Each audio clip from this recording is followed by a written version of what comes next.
everything's up and running so far. I think. Got my picture-in-picture. Picture-in-picture, that's what we got. We will get started with this live stream in just a minute, this podcast recording live stream. Look at my nice big black microphone. I feel like a fancy lad. You do. You're moving up in the world. My fuck you. My PD 400X. It sounds legit. Sounds like you know what you're doing. It's, I mean, like I said, it's supposed to be that but cheaper. Obviously, that's still better overall, I guess. But I guess this thing's supposed to be pretty good. And for the price, I can't fucking complain. Right. I'm sure it'll work out perfectly. Well, we've got audio. Hey, that's all that matters. We've got our audio. Audio.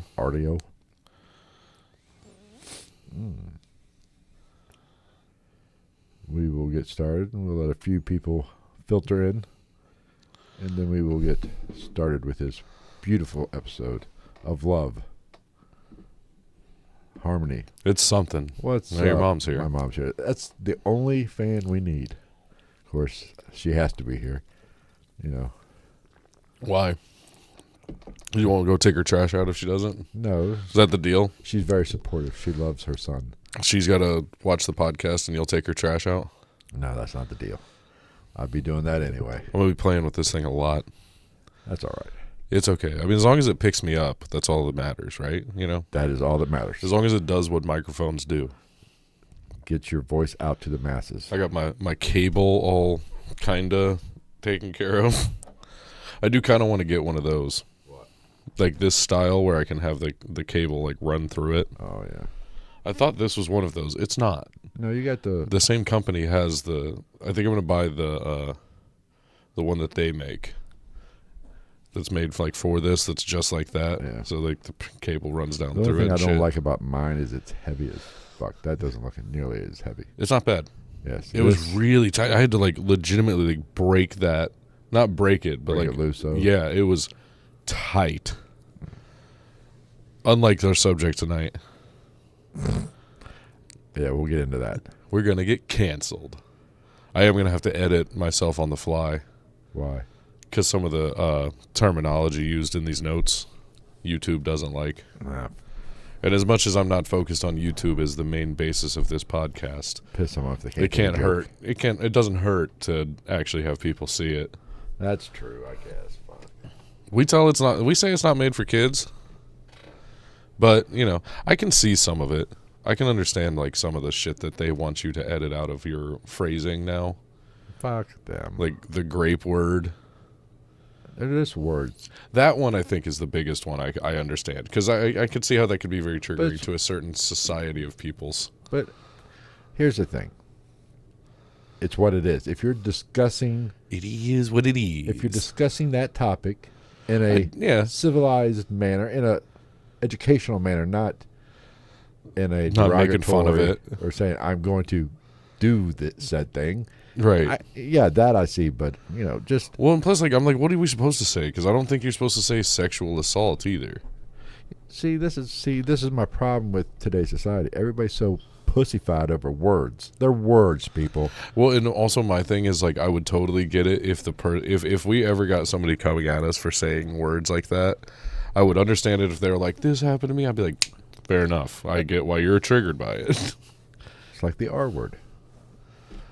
Oh, God. I don't know. I've been listening to a lot of Kill Tony, so my desensitization to the R word has been pretty serious just because of that fucking podcast. I mean, it is a legitimate word, and it doesn't necessarily... It means slow, which could be derogatory if you're referring to a person. Right. But it's still a word. Like that... Turtle was very R-worded.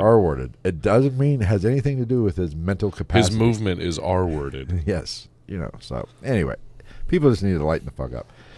And, you know, those Karen white women, you know, they get offended on behalf of everybody else. That pisses me off.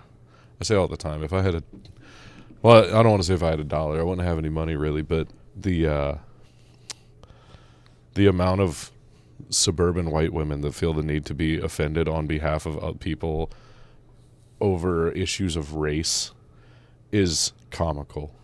Right. They're like, Black Lives Matter. And they're like, how many black friends you got, Margaret? Well, I've got the one lady that lives down the street. Didn't you call the cops on her?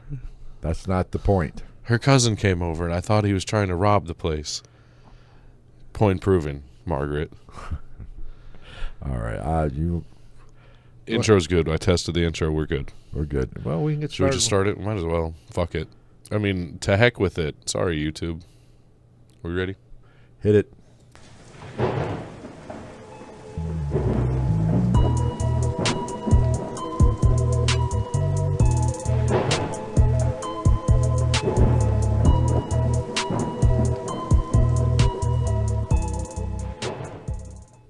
What is going on, everybody? Welcome to another episode of the GITM podcast, where we cover the true crime, the paranormal, and whatever else we want to talk about. All right, hold on. Don't talk.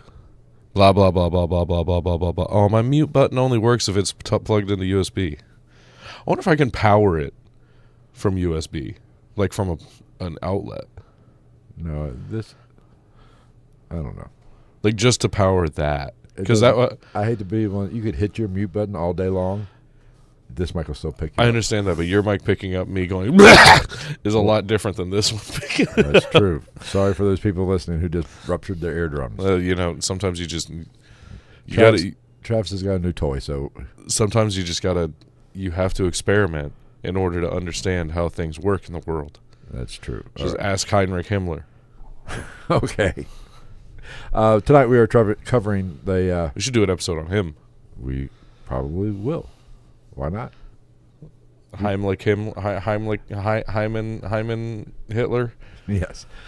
We are covering true crime tonight. Very famous true crime case. Yes. Or serial killer, I guess you might say. A person that committed crimes. True crimes. And this person, I will say this, even builds my credibility when I say there is no such thing as a good-looking serial killer. And I don't care what the hookers say about Ted Bundy. I don't understand He might be the best-looking serial killer, but he is not a hot piece of man meat. Yeah, I don't understand the idealization, or that's not a word. The sexualization, if you will, of serial killers. It's weird. Especially because if you look at it, like traditionally in today's terms, you would think it would be somebody like H.H. Holmes. But, it is fascinating with the amount of, especially once they get caught and they're in jail, the fan mail in which they get. Yeah, it's fucking crazy. That's like, what's his name from West Memphis 3? The West Memphis 3. All of them? Well, the one. Damien? Yes. I mean. He got married in prison. Yeah, he met her through that way, and she's. Yeah. The Night Stalker got married in prison. Yeah. I mean, and she's actually pretty hot. I will give him credit. Richard Ramirez was a much better looking man after the prison system fixed his teeth. That is true. He was not a looker out in the real world. Well, it's like I said, I was watching Kill Tony, and they had that like 70-something-year-old man that was addicted to heroin for like 32 years that used to do heroin with Richard Ramirez and the Grizzly Man. That's impressive. Yeah. Being addicted to heroin for 32 years. Yeah. And still being alive. Kudos He's to no you, my longer friend. on it. He's been off for like 17 or some shit. Oh, okay. Yeah, he said he used to do heroin with fucking Richard Ramirez. It was the story was hilarious. He was talking about how he was fucking weird, and then they remember seeing him on the news, and they're like, "Run, Richie!" I was like, I don't know about that. But yeah, no shit, that guy was weird. Apparently, there's a lot of those stories out there of people that encountered serial killers and didn't even know it at the time. I wonder how many serial killers we have encountered. Well, I mean, what is it? We walk past a murderer like every so often, statistically. Every day walking through the door? What, the dog? Yeah. I mean, somebody walked by, we've officially walked by a murderer, probably. Probably. Because we in the hood. Kinda. It's not that bad around these parts. But, yeah, Aileen Wuornos. Prolific killer of cereal. And not hot. Captain Crunch, Reese's Puffs, Lucky Charms, you name it. This bitch killed it. I mean, she's not going to be... I don't know how... I'm sure you will educate us on how she acquired her kills, how she lured them in. It's pretty across the board, pretty self-explanatory once we get into it. Let's just say if she was picking them up at the bar, it had to have been right at closing. Well, because, I mean... The cases in question are not the bulk of the information on this one. Just like any other serial killer, a lot of it is fucking backstory. That is true. We need to know why said person. So, yes, we're talking about the Charlize Theron character. And horrible casting, I might say. Even though they makeup. They did a great job. I think she did a good job on the part. Oh, but uglying her up, they did a good job. But I feel like you knew who it was, though. Yeah, I feel like they could have, casting could have done more of a favor to the makeup department and found a less attractive human being. Because, as we've talked about before, Charlize Theron is scientifically very attractive to the human eye. Because she is abnormally symmetrical in her face. Beautiful woman. Dare I say hot. For 50-something. I think she's like 51 now. 50 or 51. Yeah. And she's not out there making Gwyneth Paltrow pussy candles. Gwyneth Paltrow's an attractive woman too, though. She's like a humble girl next door. But she's built like a 12-year-old boy. How dare you speak that way of Miss Pepper? I mean, is that Gwyneth Paltrow? Yeah. From Iron Man? Yes. Yeah, I thought so. Wait, you're telling me that the fucking wife of Iron Man sells puss candles? Yes, that's what we're saying. That's a good message for the kids. I mean, really, it's a better message than a lot of other celebrities send to the kids. Thinking? How come they haven't canceled her? I mean, they have fucking the Deadpool movies on Disney Plus, so I mean, you kind of got to take the good with the bad on that one. Very true. We will. You can't argue that, but people like them. So they're like, "Mom, I want to watch Disney Plus," and then next thing you know, you walk in after you're done making fucking steakums and ride a French fries for your kids, and you hear Ryan Reynolds or T.J. Miller telling Ryan Reynolds that he looks like an avocado face fucked a topographical map of Utah. Yes, but that's when I went to see Deadpool and Wolverine. We're sitting in there. Which I finally watched a couple weeks ago. We're sitting in there, before the lights go down, and I look, and a mom brings a kid in. Couldn't have been much more than 12 or 13. Maybe under 13. I'm like, I'm the cool dad, but I don't even think I would do that. Not in public. I'd let my kids watch it at home. I mean, my parents probably would have, but by 12 or 13, I was already a degenerate. Weren't we all? I was basically like the kids from Big Mouth, which I know you've never seen because it's animated, but you should probably watch it. It's pretty funny. I'm an adult. I don't do animation. The nerdy girl at the sleepover gets like a bunch of sugar in her, and she doesn't eat sugar, and she wants the other girls to do her nails, and she ends up walking around the house going, "Do my nails or suck my dick." I did watch the first episode of the Ted series. Oh yeah, that's telling you about that. That shit is funny. I got to go back and keep watching that. I will say this: there's just get back to that real quick. There's nothing funnier than when a woman says, "Suck my dick." I get a kick out of that. There is. What? Kids cussing in any way. Well, that's true. But it's for different. Like I could literally, I'm all about kids respecting their parents. But if I was walking through the mall and I heard some 5-year-old be like, "Fuck you, mom," I'm laughing. Oh, I remember the first time. I would not be surprised if she whooped his ass within reason. But I would laugh my ass off when he said it. I remember the first time, I forget which daughter of mine said "Daughter of..." said "damn it." No, it said "shit" or something. It's so hard. I went like, wait a minute. Did she just say what I think she said? And it's so hard, especially when you're not a parent, because like I don't have kids, so anytime that happens to me, I'm just around me. I'm in the background like. and I just looked at the mother and said, "She gets it from you, fucker." No, I didn't. Yeah, right. Yeah. No, but I naturally did the parenting thing. Said, "We don't talk like that." Oh, wash your mouth out with soap. Hey, that's not funny. Don't bring up. We've all been traumatic past on that. I remember my mom did that to my sister one time, and my sister took liquid soap and just like it on her lips, and it was just so funny that she got away with it.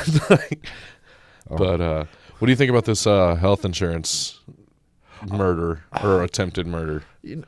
Or sorry, attempted killing, shooting, Whacking. whatever you're allowed to say on fucking Whacking. YouTube. It was a whack assassination. There's never been a fucking a failed whack around these parts.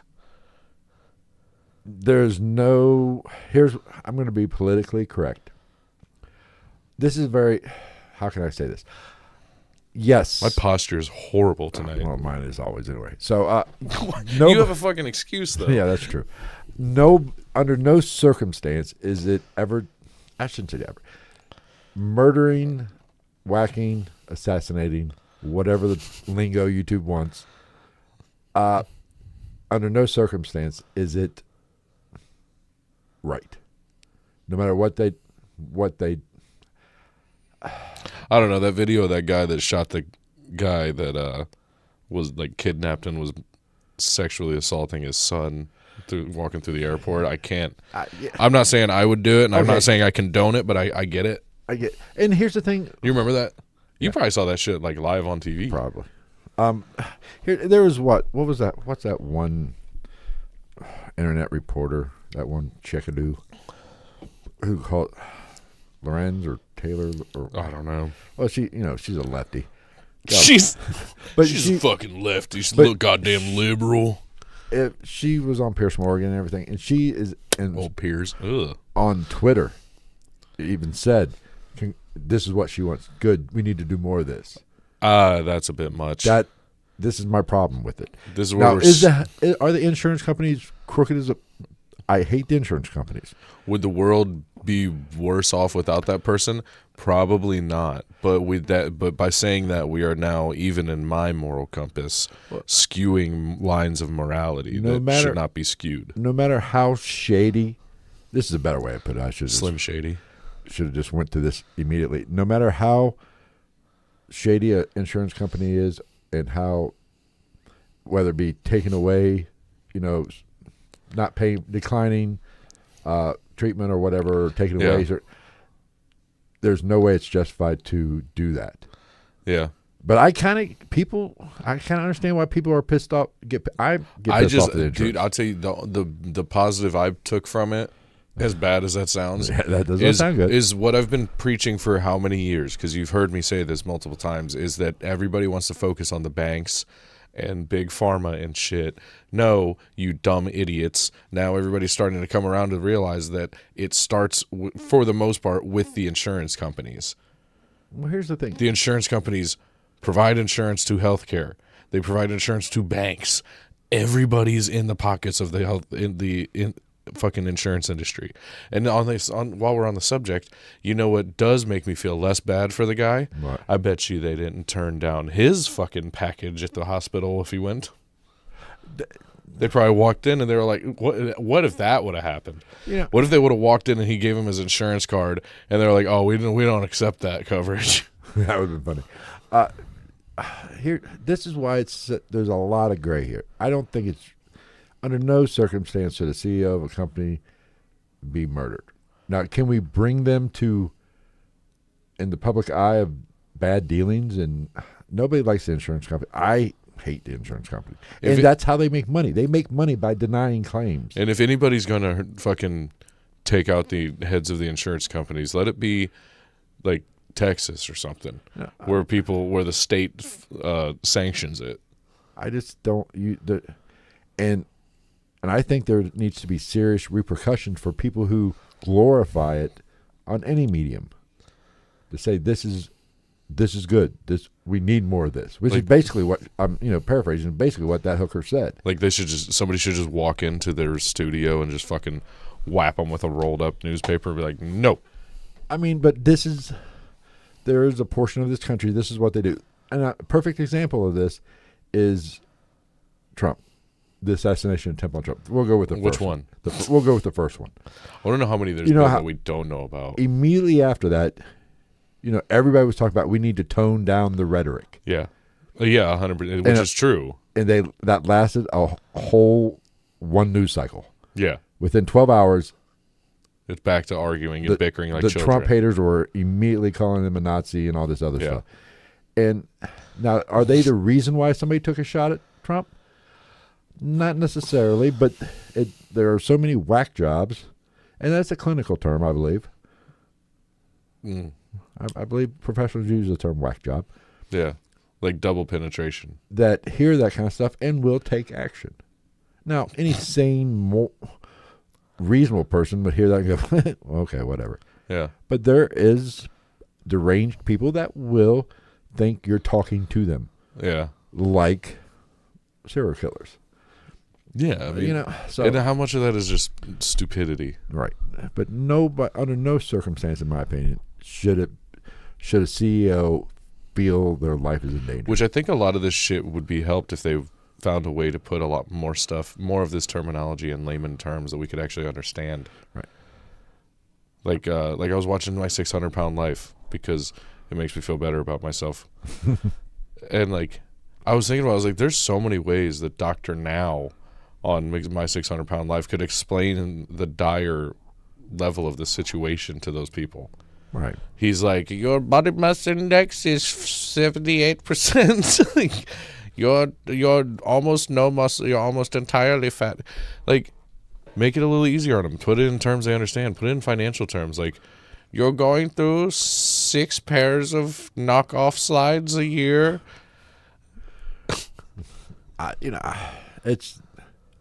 This is one of those topics that there's no right answer. No. But I should say the only right answer: don't kill people. There is one right answer that shame them publicly. Or the only other right answer to the problems with the economy and with the political landscape is for you to like and share this video and go ahead and subscribe. Even though nobody's watching this right now. I looked at our stats. We got some shares this week. Oh, did we? Yeah. Oh. Probably you, but we don't suck. Oh, it probably was me. Well, I try to trick the algorithm a lot. Did you do it a bunch of times? No. Okay, then no. Oh, shit. Did you do it more than 5 times? I don't think I've really done anything with our socials for real. I mean, we got more than 5 shares. I need to get back on Instagram and shit because I need to find out if we're fucking somehow banned, even though it says we're not banned on Instagram. Because if we are, I'm just going to start a new one. Maybe because most of our growth on Instagram came in the 6 months before we got banned, shadow banned. So I'm like, all right, cool. I'll just do what I was doing. We did get a YouTube short taken down. We did? Yeah. Which one? I don't know which one, but it's because basically it was one you had to because you use other people's shit. Like what? Well, when you use that CapCut shit. Oh yeah, that's somebody else's shit, and if they change their mind, it automatically takes yours down. Bitches. Yeah, I got that notification today. It was probably something totally irrelevant to the show. Those are just clickbaits. I don't believe it was taken down because we said something naughty, which is shocking. We don't say anything naughty. We're good boys. But anyway, Aileen Wuornos. Are we getting started now? The woman of the hour. Oh, let's get started. Let's dive into it. As the title of this feature film says, probably the most famous female serial killer. Which is kind of weird. I wonder how many. I would argue that it's Elizabeth Bathory to me. Well, American maybe. Her. Wasn't she back in the 1700s? Yeah. Okay, that doesn't count. Yeah, but she also is responsible for potentially hundreds of bodies. Yeah, but that she thought she was bathing in blood. Yeah, that makes it automatically sorry to say this, but fucking cooler. But how many? I wonder legitimately how many female serial killers. This is the only one I can truly think of, except for the partners, the team ones. This is a solo. The Bonnies and Clydes. Yeah, I wonder how many. This is the only one I can think of. The DB Coopers and female Bigfoot. Yeah, I wonder how many. But I mean, definitely more than we thought. No, because I mean, what's the FBI shit where they say there's 300 active serial? That haven't even been fucking touched yet. Yeah, which is probably not inaccurate. Yeah, I feel like most people that kill people outside of self-defense or the line of duty only kill one person. Just only. I feel like it's not I feel like you don't cap out at a solo kill with most of this stuff. But then again, like there's spree killers that aren't serial killers for some fucking reason. I think we've covered this or talked about this. To be a serial killer, you got to have multiple bodies. I think it's 3 over a period of time. I mean, yeah. So like the guy that shot up fucking the movies, the Batman movie was a spree killer, not a serial killer. Totally different. Just he might have been more efficient, but not a serial killer. And that's like he had a lower TTK for all the gamers, like the Iceman. Which is probably a lot of bullshit anyway. Yeah, but we now know. Theoretically, he's an assassin, basically, a hitman. See, still a serial killer. That's what I'm saying. Like, where do we draw the line? I mean, this bitch is definitely a serial killer. There's no questions on this one. I think if even a hitman would be, I give them more kudos as a serial killer, because they're getting paid. It's business to them. It's an entrepreneur.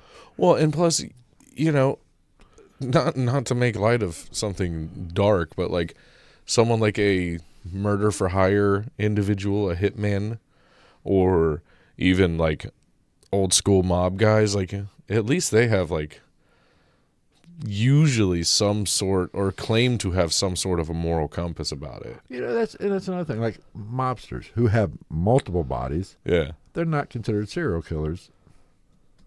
For the mere fact they're doing it for. Well, shit, a lot of them are still fucking free.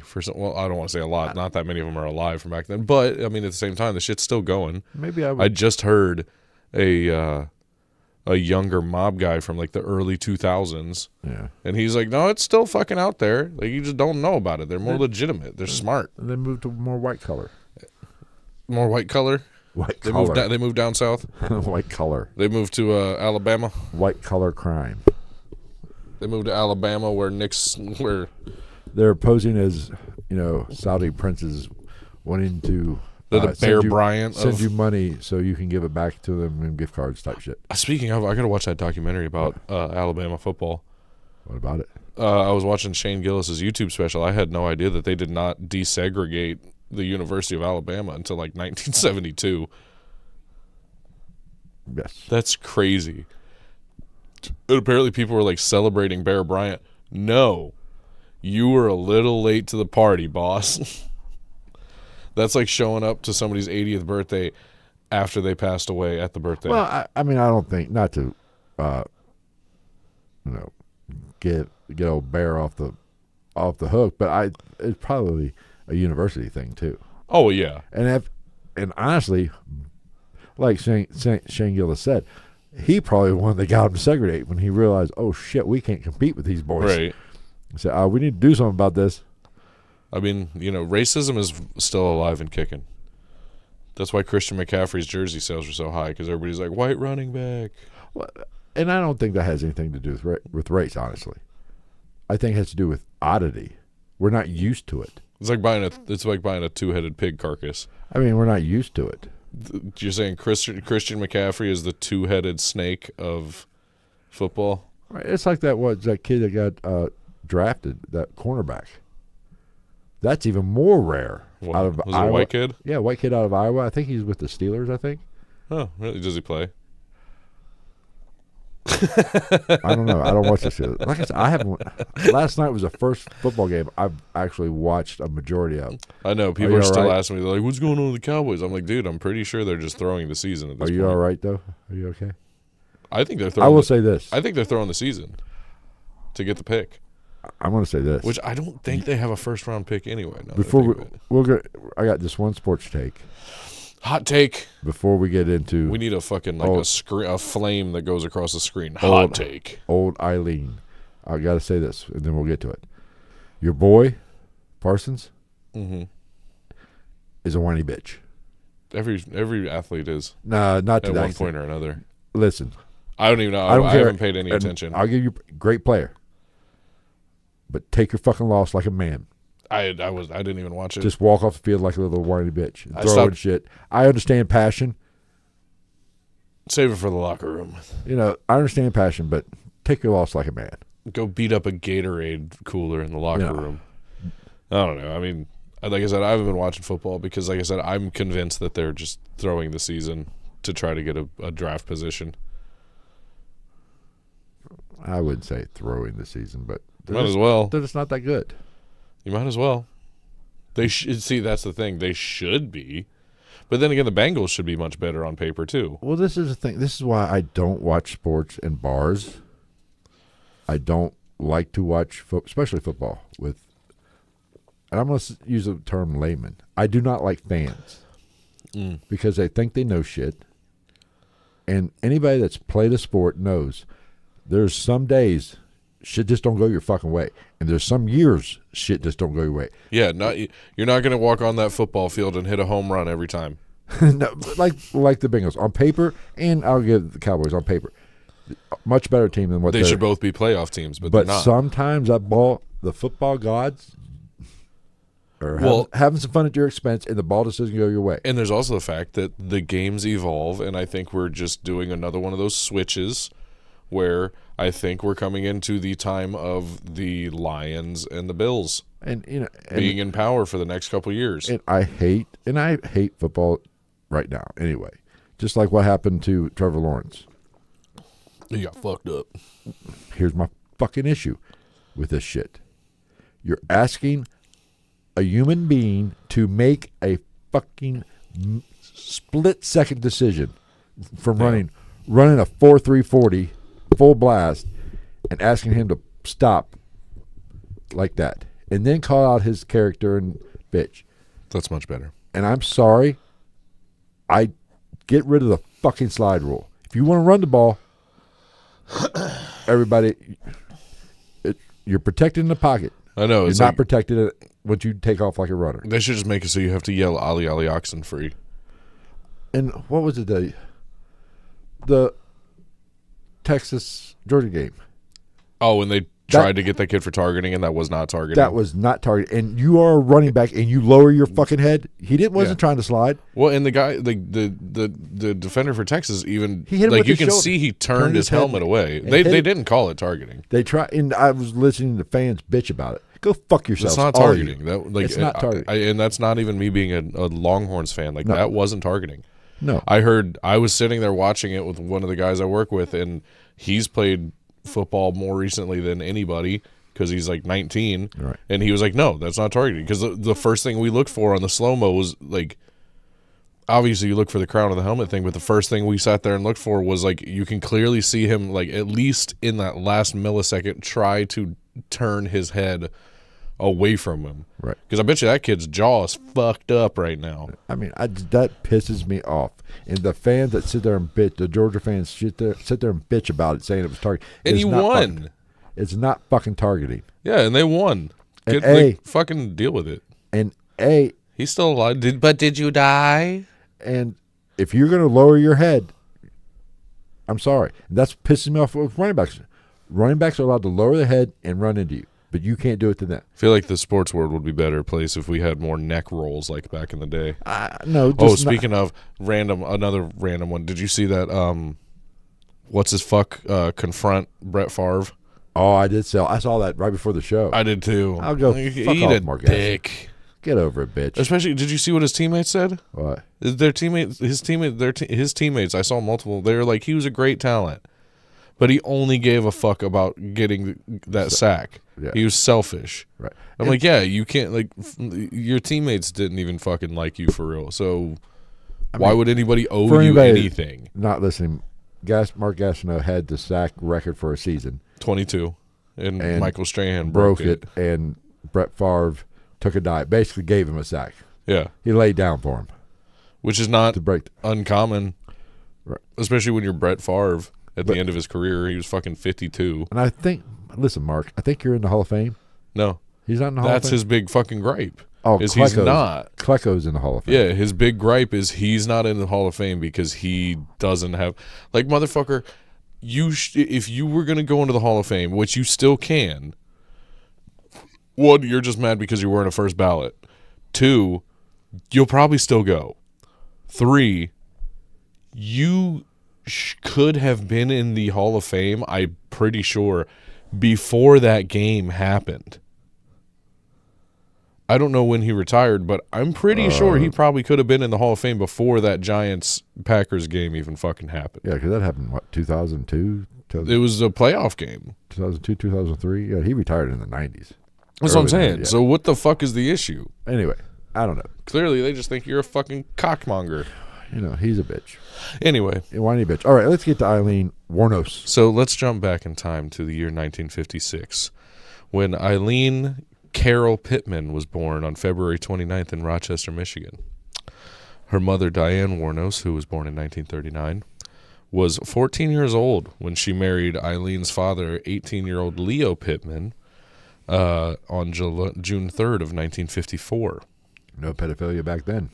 I mean, look at Jerry Lee Lewis. He married his 13-year-old cousin or some shit. On March 14th, 1955, Diane gave birth... Wait. I'm so... to her brother. Sorry. Yeah. In 55, she gave birth to Eileen's older brother, Keith. And after less than 2 years of marriage and 2 months before Aileen was born, Diane filed for divorce. She gave birth to Aileen at 16. So she had 2 kids at 16. Before she had a driver's license, she had 2 kids. Yep. Awesome. I love the 50s. Could women have driver's licenses back then? I'm pretty sure they could. Alabama didn't have black football players till the 70s, so who the fuck knows? And you're an Ohio State fan, so you should be like, Michigan, meh. They probably still don't give their women driver's licenses. I'm not a Michigan fan. Now, she never met her father. Sad. Because in 1967, Leo Pittman was sentenced to life imprisonment for kidnapping and sexually assaulting a 7-year-old girl. As he should. Jesus Christ. Be life sentence, not. Okay. Not. Okay. This is where clarification and phrasing comes in. As he should be sentenced to a life in prison. Good. Okay. Yes. We're on the same page now. Okay. Now, he was diagnosed with schizophrenia, and he unalived himself by hanging in prison on January 30th of 1969. Hey, if you want to do it yourself, I'm all for it. Somebody's got to do it. After what he did, yes. I'm just saying. Now, in January 1960, when Wuornos was almost 4 years old, Diane abandoned her children, leaving them with their maternal grandparents, Laurie and Britta Wuornos, both alcoholics. They were foreign. Oh, with a name like Britta? Was it a water filter? No, was this a woman? Isn't Britta sounds like a female name. I didn't go into the detail of who was who. There's nothing wrong with that, but in the late 50s, early 60s, that was kind of a thing. Well, they had guys named Kelly back then. I knew a guy named Kelly. Yeah, I worked with him. Second girlfriend's dad's name was Kelly. Yeah, I worked with. He's a mechanic, big son bitch. Yeah, I don't know why that made me think of it, but I just saw a car the other day. That was it Tom Draper? Yeah. Is that the heating and air conditioning company? I think so, yeah. Dude, tell me why on the back of this car it said one Tom Draper that's the phone number, and at the bottom in quotations it said one Tom Draper, his phone number is his name, with music notes at the end. I was like, is that a jingle? Because that's a fucking horrible jingle. That sucks major balls. Great fucking job getting the phone number, but if that's a jingle, you need to hire fucking what's his tits, Jimmy Page.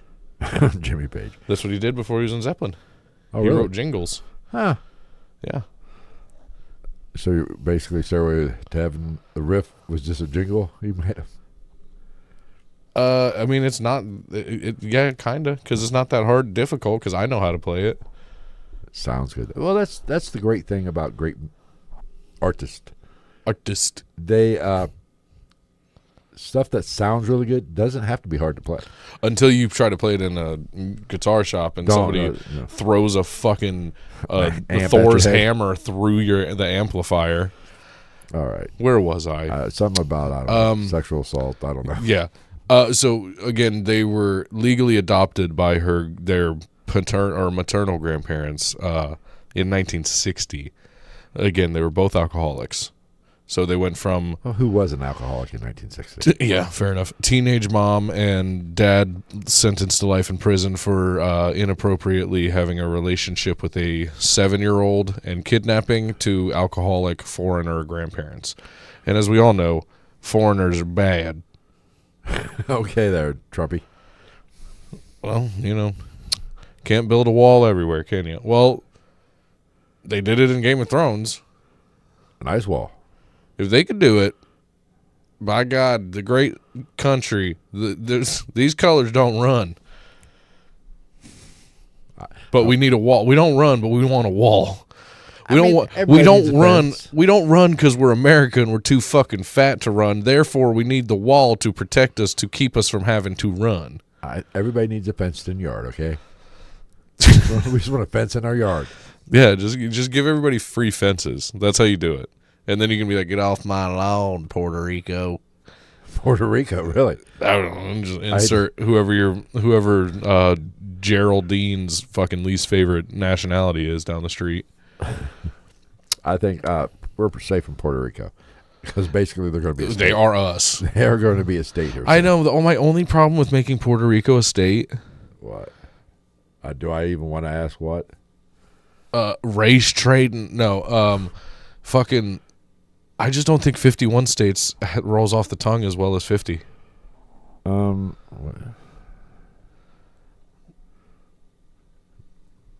You see what I'm saying? Well, they want to make Washington. Remember the A1 steak sauce of fucking countries. They want to make Washington, D.C. a state, too, apparently. Isn't Washington, D.C. an independent entity? I forget what. In and of itself, kind of like the Vatican City? Yes, it's not a state. It's a district of Columbia. Yes, but they want to make where they got the cocaine to make the crack for the crack epidemic. Because they do not have representation in Congress, I believe. Because they should have some type of representation for something. Because DC is fucking shitty.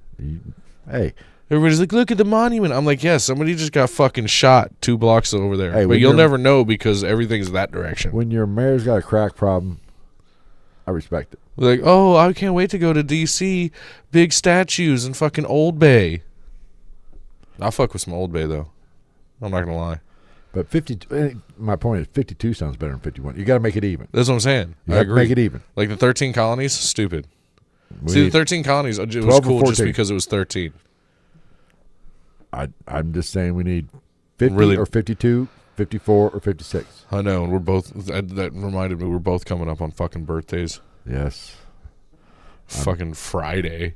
You're old. I'm old. We're all officially old. I'll be officially in my mid-30s. Oh, I remember my mid-30s. And everybody's going to be like, oh my God, happy birthday. And I'm going to be like, I'm closer to dying. Thank you. 1 year closer to dying. Thank you for the mortality check. I will have my card now, please. I'm at the age where I could kick it at any time. I will take my $17 Chick-fil-A gift card that you found in your car. Thank you. Okay, back to 1960. By the age of 11, Aileen Wuornos had been engaging in sexual activities in school in exchange for cigarettes, drugs, and food. You go, girl. It was kind of rock and roll until the food part. Food part made it sad. And she's ugly. Maybe she was a cute kid. I don't know. She's, she was fugly back. Of course, everybody's fugly in an orange jumpsuit. Anybody who's not used to us should know that we're fucking kidding. I'm not kidding. She's fucking ugly. No, I'm talking about. It's not rock and roll for an 11-year-old to have to do this. If she was 19. Then, if she was 19, it would just be ye old OnlyFans. Does every woman have an OnlyFans? Dude, celebrities have OnlyFans. I meant there's OnlyFans accounts that aren't even fucking porn. It's literally like, pay me money to see my family vacation pictures. I mean, it seems like, because that's basically all my TikTok and Instagram reels are. Just OnlyFans girls? Yeah, trying to get me to subscribe. Spicy links? Yes, I mean, I just don't understand it. Pornhub's fucking free. Yeah,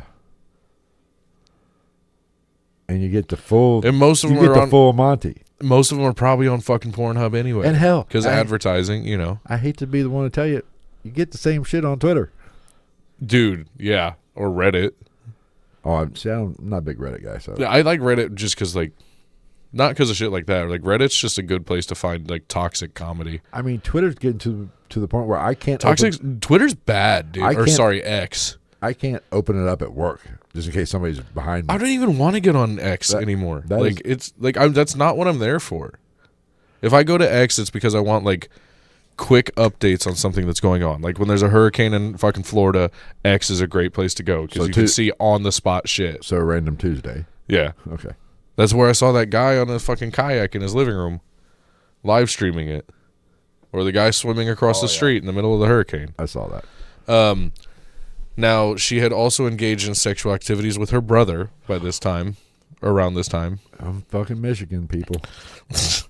Tell you what. Oh, them Wolverines.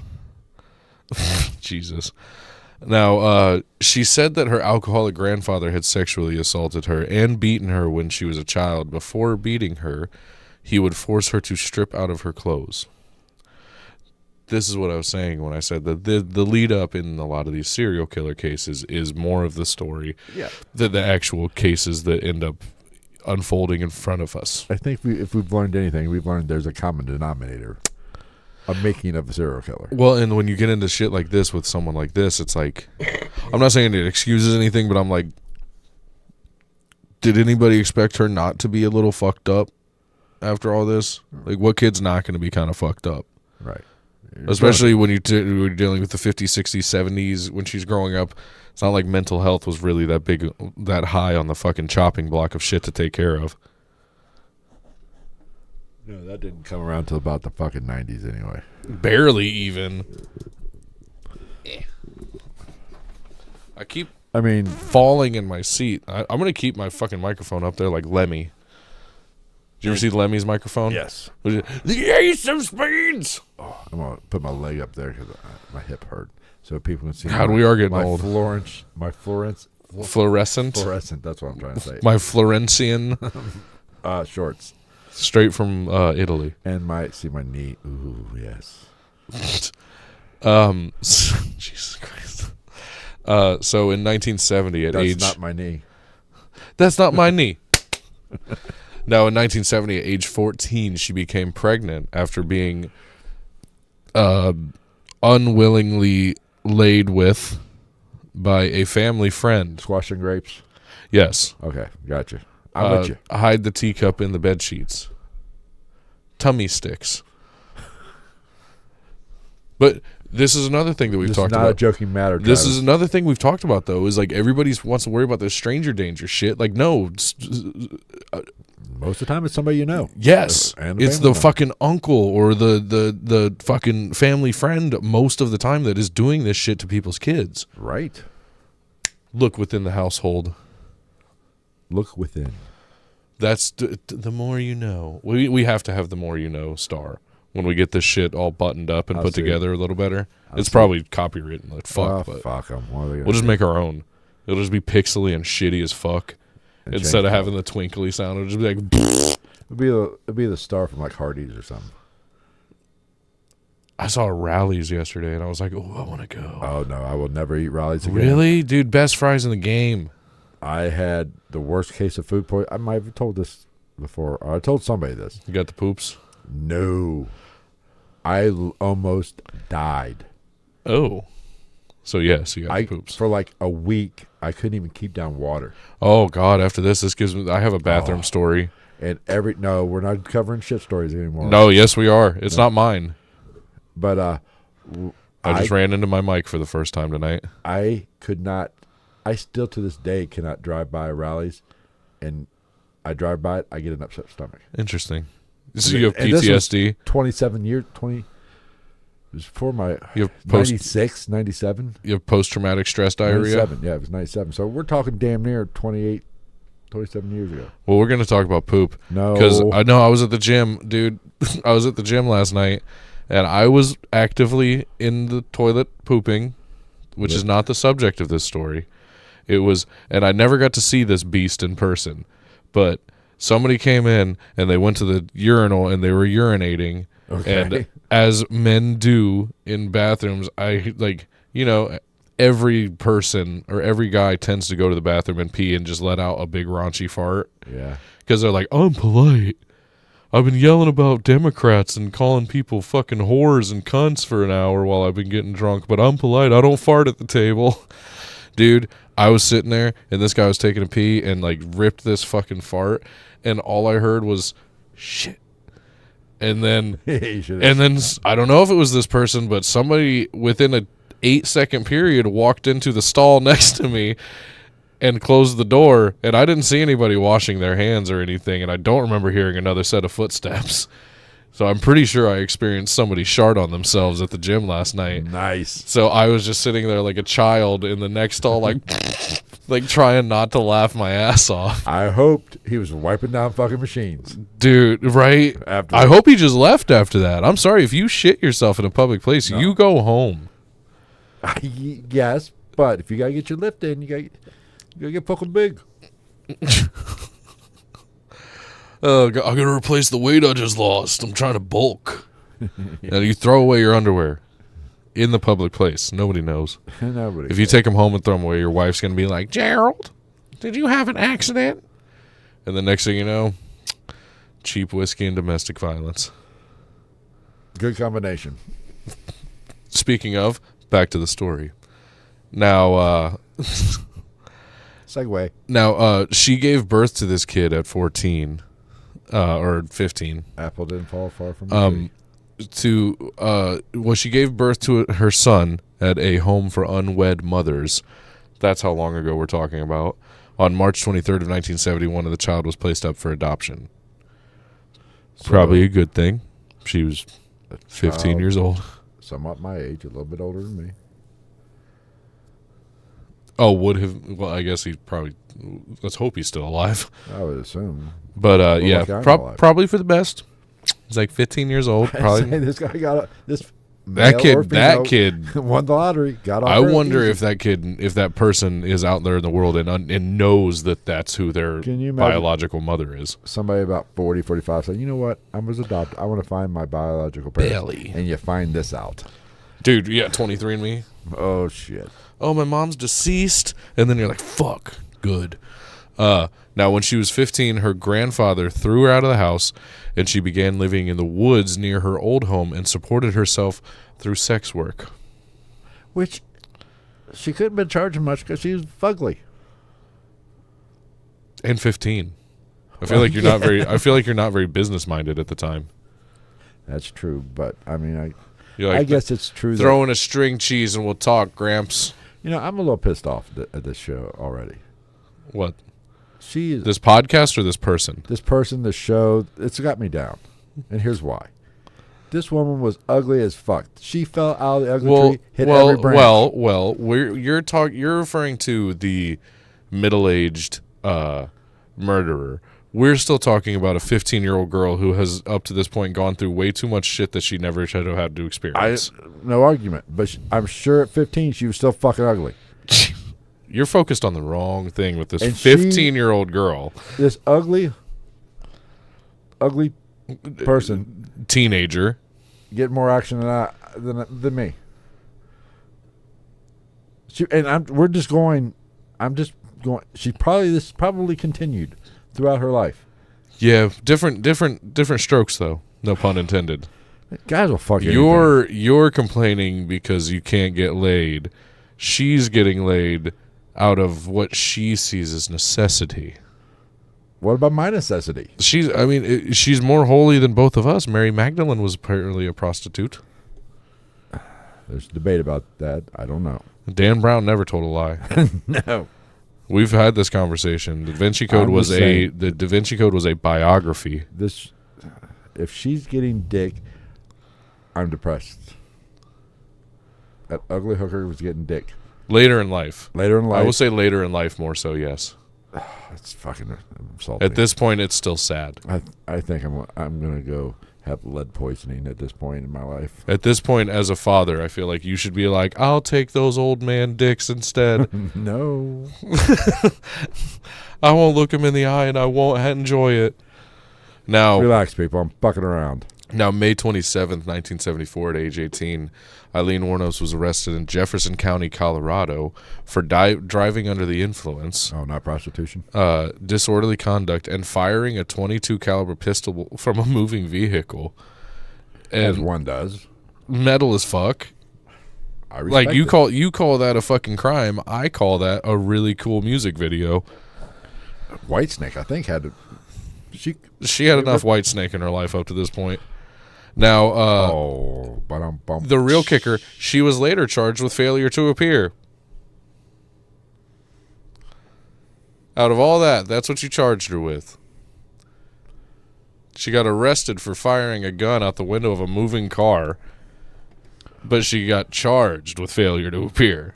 What was she firing at? Was she firing at mailboxes? I would like to think she was just firing at nothing. She was just, woo! It's what, 74? She was just cruising around listening to fucking Sabbath and shit. Ted Nugent. Yeah, she was listening to She's like, Stranglehold, yeah, 9 fucking guitar solos for no reason. The white trash drive-by. This guy's totally not gonna grow up and be crazy as shit with weird lips. He does have he has Gary Busey lips. Don't fall off a motorcycle, kids. Wear a helmet. Yeah, buttered sausages. You know, I'm not going to lie. I feel like I might have been the only person that saw that video and was like, that's not real. I don't know. Now, 1976, Aileen Wuornos hitchhiked to Florida, where she met 69-year-old yacht club president Louis Gratz Fell. No shit. The old man that was a yacht club president had 3 names. Okay. Who'd have thunk that shit? They married quickly. So and he was fucking ugly too. Yeah. Well, he's 69 in the 70s, so he's basically dead. Look at me. I'm not nearly 69, but I'm getting desperate in my old age too. Yeah. So. They married quickly, and the announcement of their nuptials was printed in the local newspaper society pages. That's me. Okay, that's you. I now have something to play with, and that's not a good thing. That's what I say. Just like fucking Louis Gratz Fell. Wuornos continually involved herself in confrontations at their local bar and went to jail briefly for assault.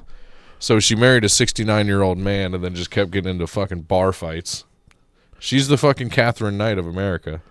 The Australian lady. Oh, yes. They're just beating the fuck out of people. She'd come in like fucking Barbara Bush and throw her husband up on her shoulder and be like, oh, I got this. Don't worry. No worries, mate. I'll fuck him up right proper. That's how I figure Barbara Bush probably was in her older days.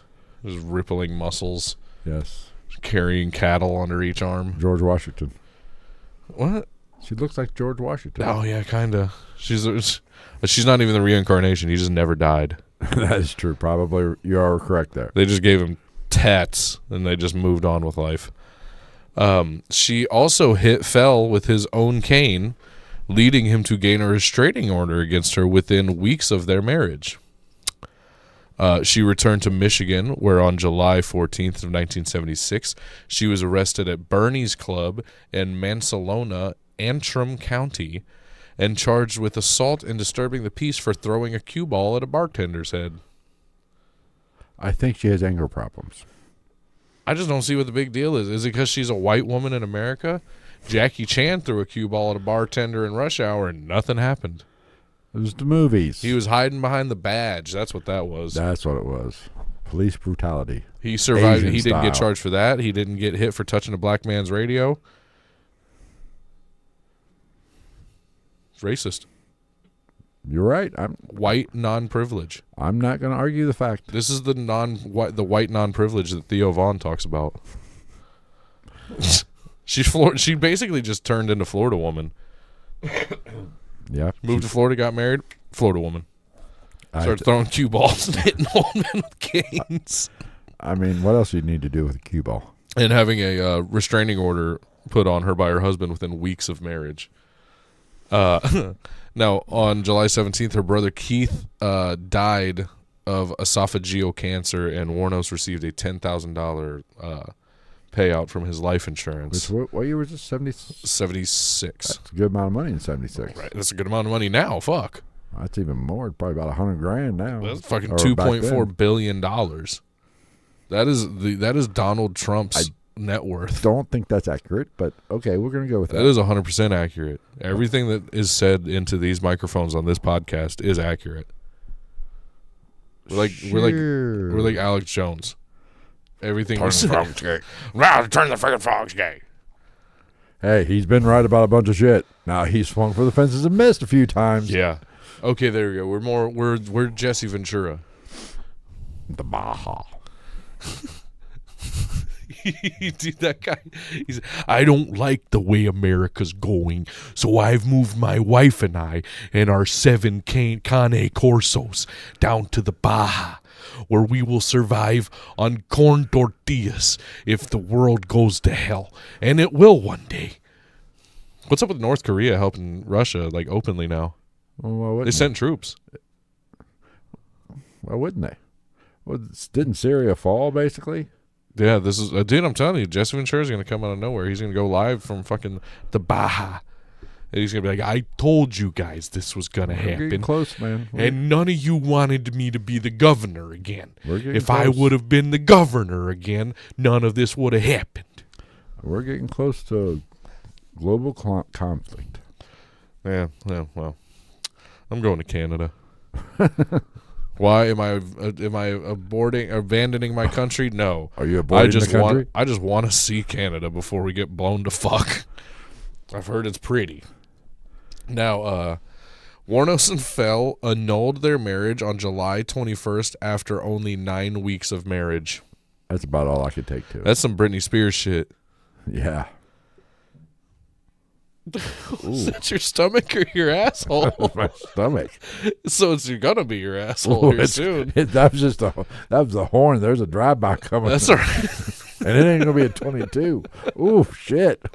It might be a Desert Eagle 50 caliber. Did I tell you about a little while back when I thought I was safe and I let one go in an aisle in Kroger, and then as I was turning at the end of the aisle, in the corner of my eye, I just saw this little old lady walk down the other end, and I was like, I gotta see the aftermath because they were bad. And I was eating, I ate a lot of Chipotle and shit.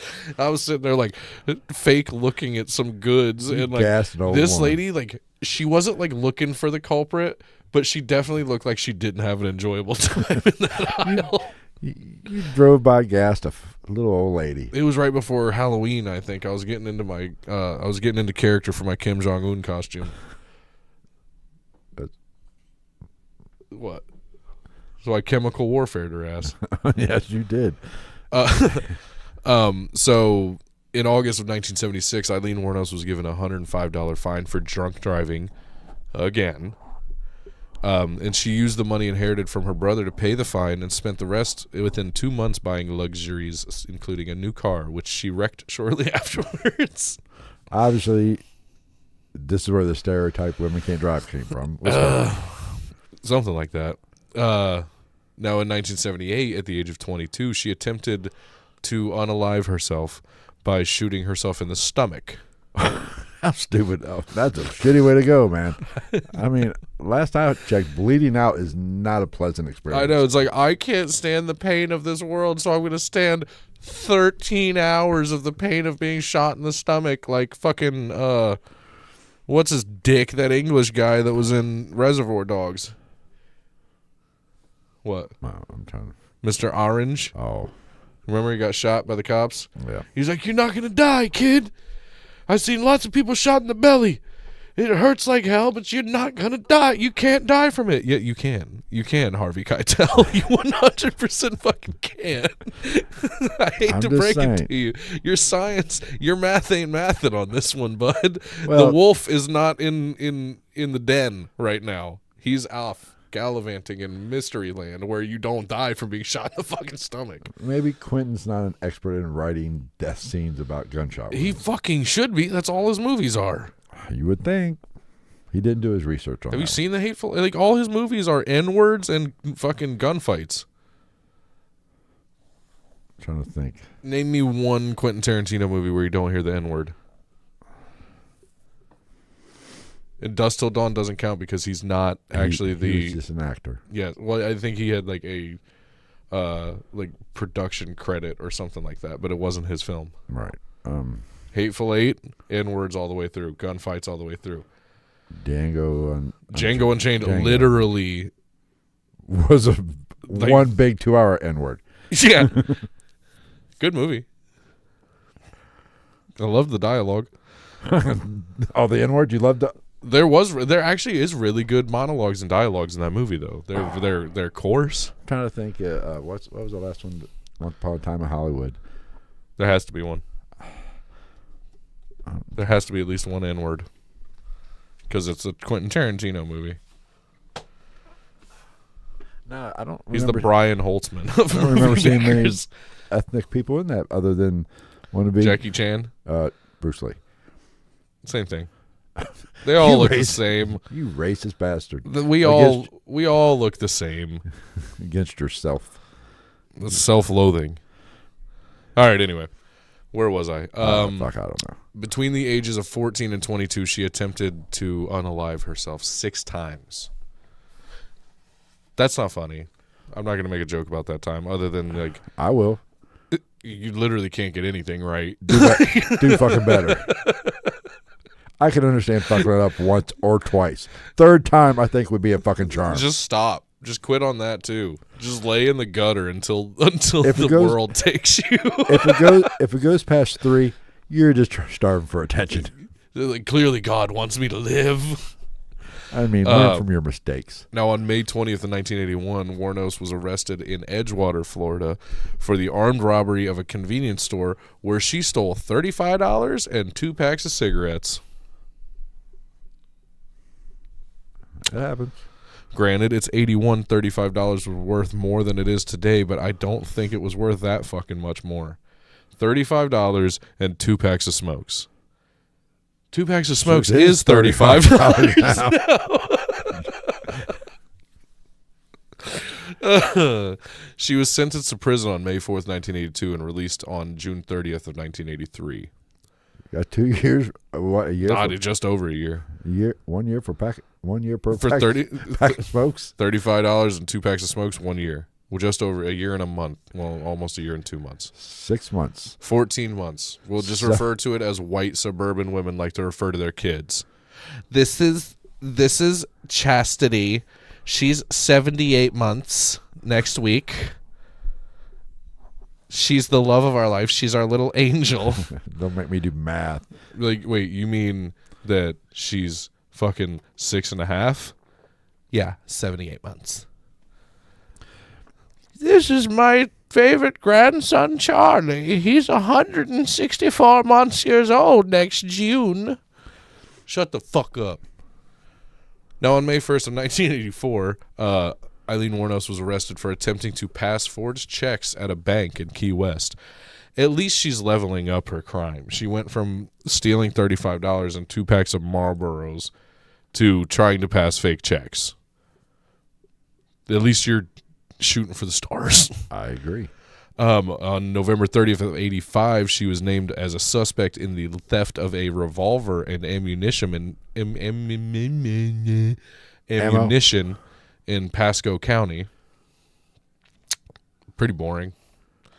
On January 4th of 1986, excuse me. You're excused. Aileen was arrested in Miami and charged. Oh, there it goes. There's the backfire. With car theft, resisting arrest, and obstruction of justice for providing identification bearing her aunt's name. The Miami police officers found a .38 caliber revolver and a box of ammo in the stolen car. Compounding problems, I think is what they refer to that as in therapy. And on June 2nd, 1986, Volusia County deputy sheriffs detained Wuornos for questioning after a male companion accused her of pulling a gun in his car and demanding $200. And 3 packs of smokes. Yeah. Next level.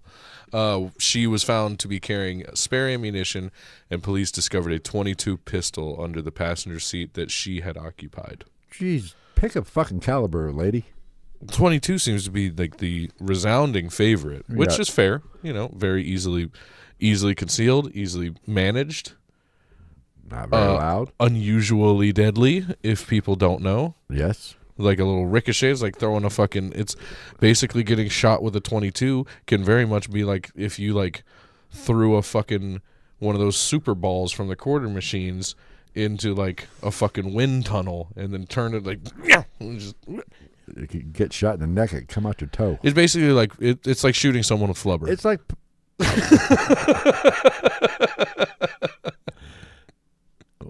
That was a fucking good one. R.I.P. Robin Williams.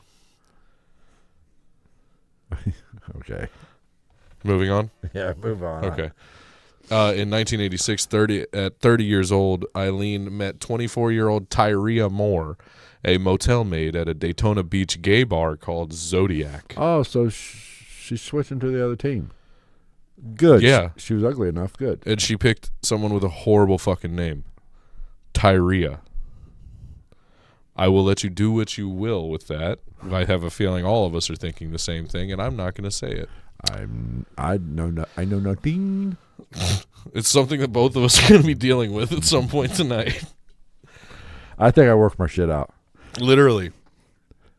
Oh shit. They moved in together, and Wuornos supported them with her earnings as a sex worker.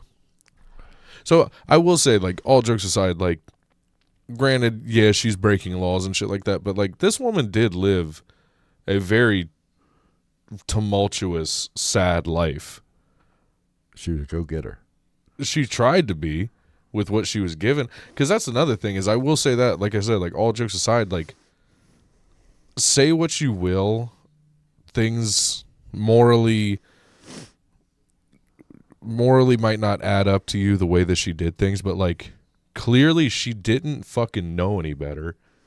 Hey, you gotta do what you gotta do to survive. Well, I mean, but you know what I'm saying though. Like she's like a lot of people be like, well, she was a prostitute and she was trying to rob people and da da da. I'm like, but at the same time, I'm not saying it's right, but she was being sexually assaulted by like 7 and disowned and fucking thrown out and shit like that. Like, yeah, she kind of just going with what she was, the little bit that she was actually taught by anybody in any household that she did grow up in. Right.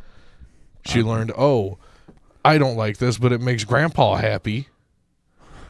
So fucking Sylvester over here in the corner of the bar will probably give me $20 and a pack of smokes. Hey, I'm still trying to get sexually assaulted. We could probably make it happen. It's Craigslist casual encounters doesn't exist anymore. No. Backpage got shut down. Right. Sad day. Just get you on Tinder.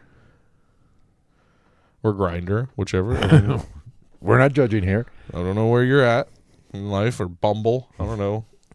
I'm good. It'd be fun. I'm good. I'll be your secretary. Really? You know, we ought to do that again. Remember, those were some great episodes. Oh, yeah, the fucking Facebook dating things. The great episodes. Yeah, those were fun. When we used to basically read all that shit. That was fun. Maybe we ought to do that again. Oh, yeah, the Instagram DMs from the fake accounts. Yeah, those were fun. We ought to work on that again. You still get those? No, I haven't. Of course, I don't get on. Yeah, that's fair. Instagram much. Maybe TikTok. Where was I? Oh, on July 4th of 1987, happy birthday, America, Daytona Beach police detained Wuornos and Moore at a bar for questioning regarding an incident in which they were accused of assault and battery with a beer bottle. What else are you going to do with a beer bottle? Assault people with it. Yeah, because adults drink draft. Yeah. Idiot. If you or anybody you know or love has alcohol issues, there will be a phone number. Call 1-800-PUSSY. It's much like how you can buy a Keno ticket at a bar with a credit card, but then right next to the credit card reader, it says, gambling problem? Call this number. Something tells me they're not calling that fucking number, boss. I hate to do it. Let's just double up on the coughs. On March 12th of 88, so the next following year, it's like literally yearly she's getting in trouble for stupid shit. She was accused, Wuornos accused a Daytona Beach bus driver of assault. She claimed that he pushed her off the bus following a confrontation, and Moore was listed as a witness in the incident. I don't know if it's assault if you're in a confrontation with a bus driver and they push you off the bus. I'm pretty sure that's their job. Have you seen the video of the fucking old black dude that was a bus driver? I don't know what city he was in. No, I have not. But this lady was like fucking yelling at him and shit like that, and she like kind of hit him, not really, like upside the back of the head, and he literally was like, he got up out of the fucking driver's seat. He said, "Oh, you going to jail now?" and just knocked her the fuck out. Dude. Hey, like I've always said, act like a man, get treated like a man. They were like, "You can't do that," and I was like, "Can or can't?" He just did. He did it. The bitch is asleep. He might lose. Guarantee one thing. He might lose the war, but he definitely won the battle. Guarantee one thing. She probably won't do that again. Just saying. She's going to be brain damaged. He hit her hard. I don't even think he punched her. I think he just smacked the holy fuck out of her.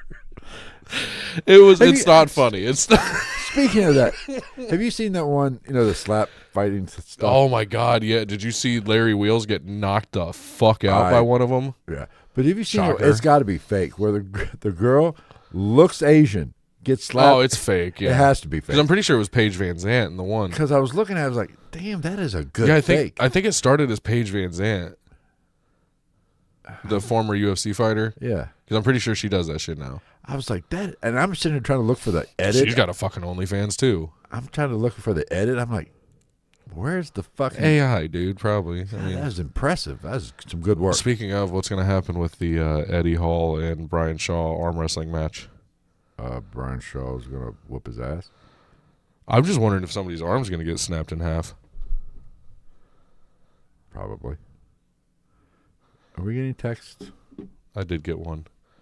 Don't they know you're fucking podcasting? It was my fucking alarm reminding me to take my medicine. It wasn't. Okay. My diarrhea medicine. My diarrhea more medicine. All right. Dude, did I tell you about those vitamins that I take now? The combo of vitamins that I take? Yeah. The first couple P's I take after I take them? It's like somebody cracked open a highlighter and then like ran water through it. Crack? You're taking crack? Is that what you're doing? Yeah. Okay. But it is. It's like fluorescent yellow. It's like that, but more yellow than green. And I was like, "What the fuck is happening?" It's just because I'm oversaturating my system with B12 and pissing it out. It was a quick Google, and I felt much better about it after I did it. Thought you were dying. I was like, "I'm the Hulk. I'm so strong. Gamma This radiation? is why I'm so strong." Where are we at? Are we going to get to some murdering here anytime soon? Jesus yeah, Christ. it's literally the next section of my notes. So the bus driver situation. Oh, yeah. Later at her trial, Wuornos stated, quote, "It was love beyond imaginable. She loved the bus driver? Earthly words cannot describe how I felt about Tyria." Oh. What? No, because diarrhea was a witness to the incident, Oh. so she was involved with it. I don't know why the fuck she felt the need to tell her that it was love beyond imaginable. Because one, that's grammatically incorrect, you fucking idiot. Two, who gives a shit? Just tell him, yeah, I done it, or no, hell no, fuck you, I want a lawyer. Those are the only two responses. Nobody gives a shit about your beyond imaginable love. Why were you speeding? Because I love her. Yeah, she said that, and the detectives were just like, yeah, but did you do it, though? Was that why you were going 95 in a 25? Yeah. And went through 3 school zones and hit 3 kids? Yeah, now she also did claim to still be in love with Tyria Moore before the outcome that we will get to later. Now, over a course of time of 12 months, Wuornos murdered 7 men. All the men were motorists between the ages of 40 and 65. Ooh, I'm right in her wheelhouse. Let's get you some action, Big Poppy. Let's go, baby. God, the guy in the Dominican Republic, that just automatically made me think. I felt kind of bad because I was like, he was talking about Puerto Plata, like it was named that because of the rich mines that they found there for amber and stuff, and then like, go figure, it's the Dominican Republic. What's he end up talking about on the way back? What? Sports. Of course. He was like, Papi David Ortiz, Dominican, he from here. Al Horton, the Boston Celtics, he live in Puerto Plata. He live here. He's like, half the Major League Baseballs Oh man, because it was a good time. And then literally as he's talking about it, we're driving in this bus, and I look over and there's a fucking mural of Al Horton on the side of one of the buildings. I'm like, I feel like you could have left that one out. You should have just not said that, and then had somebody be like, "Oh, Al Horton." Oh, cramp. Yep, fuck it, dude. I'm gonna fucking podcast. I got a bad one on that cruise ship. Fuck me, sideways, mother trucker. Now, let's start with Richard Charles Mallory, age 51, an electronics store owner in Clearwater, who was murdered on November 30th of 1989. Good year. Wuornos claimed that Mallory beat, sexually assaulted, and sodomized. I can't think of a way to censor that one. Saturated. Butt fucked her after he drove. Yep. After he drove her to an abandoned area for sexual services. He was Wuornos' first victim, and she claimed to have killed him in self-defense, which, if that's true, okay. I can live with that. Because some people are like, well, she was a sex worker. No still means no. Like, you can always ask for a refund, or you can just let them keep the money because you literally just solicited prostitution. What are you gonna do? Be like, no, let me get the money back. I just tried to sexually assault the fuck out of you, but I'm gonna need that. I'm gonna need that 20 back. What was Eileen's return policy? None, I would assume. Later, it became known that Mallory had previously been convicted of attempted graping in Maryland. 2 days after the murder, a Volusia County deputy sheriff found Mallory's abandoned vehicle, and on December 13th, boom, his body was found several miles away in a wooded area, and he had been shot several times. And 2 bullets to the left lung were found to have been the cause of death. 22 caliber. Yes. So she probably shot him in the ass, and it. Wait, we didn't say 22 caliber. What?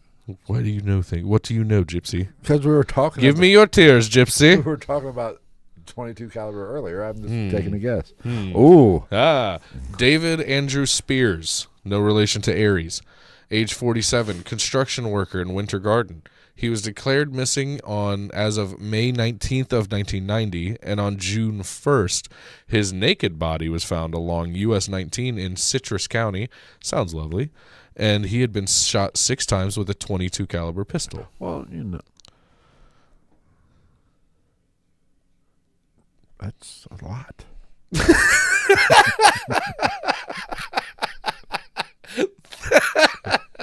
You really had to fucking break the mental bank on that one. She shot him a lot of times. I had nothing. I tried to come up with something witty, but I had nothing. That's a lot. I mean. Oh, shit. Here's a name for you. Charles Edmund Karskaden. He just deserved to die anyway, then. Jesus. He sounds German. Karskaden! Age 40, part-time rodeo worker. Was he a clown? Did he know Heath Ledger and Tobey Maguire? A little Brokeback going on, you think? Now it's a party. If he would have gone Brokeback, this probably wouldn't have happened. That is true. Date of his murder, May 31st of 1990. That's a lot. On June 6, 1990, his body was found in Pasco County, and he had been shot 9 times, even more lots, with a 22 caliber weapon. The body had been wrapped in an electrical blanket. Well, I had to keep it warm. in Florida. And was badly decomposing when found. I think the bigger crime, what the fuck is an electric blanket doing in Florida? I think the bigger crime is, why are you fucking stupid? Just find a body of water to dump these motherfuckers in. There's not that much water in Florida. I know, but just find one. Because from what I understand, Floridians go by, if the water, when people are like, are there gators? They're like, is the water wet? Then yeah, there's probably gators. I'm not saying that Florida has water surrounding 3 sides of it. But I would think water would be easily found in the sunshine. Florida just kind of looks like a little nut sack, like a dog's nut sack after you get them fixed. and it still kind of dangles there for a second. Old Sammy boy in there. Yeah. Like a deflated speed bag. A lazy vet just didn't feel like getting rid of the loose skin. At least blow it up with air so you can fake. I mean, flotation device. Think he had balls. Jesus.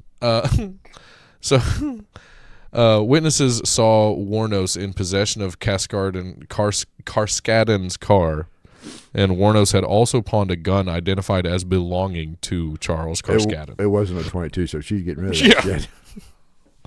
It's 38. I don't want that shit. Fuck that 45. No, too much gun. Peter Abraham Seams, age 65, retired merchant seaman. Get it? Seaman, I get it. Haha. Seams the seaman? Yes. Seaman? Yes, I got it. Nailed it.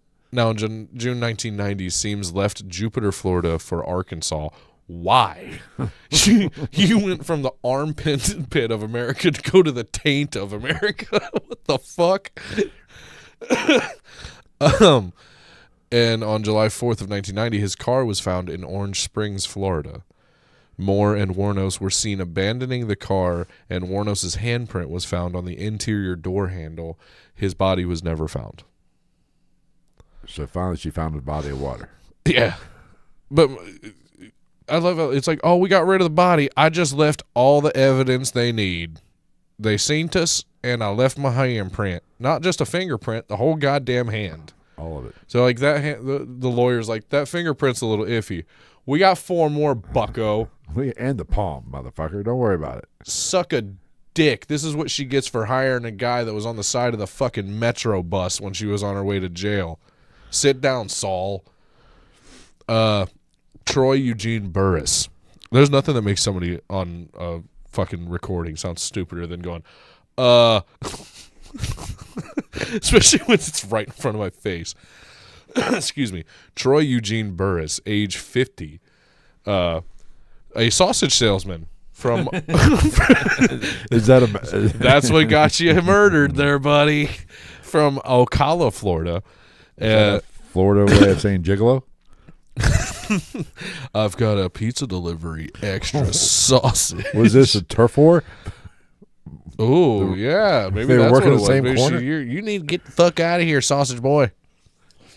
On July 31st, 1990, he was reported missing, and on August 4th of 1990, his body was found in a wooded area along State Road 19 in Marion County. He had been shot twice. Charles Richard Dick Humphreys, age 56, retired United States Air Force Major. Thank you for your service. Former state child abuse investigator and former chief of police. Really swung for the fences on this one on both sides. 1, really good at covering up the fact that he was a John.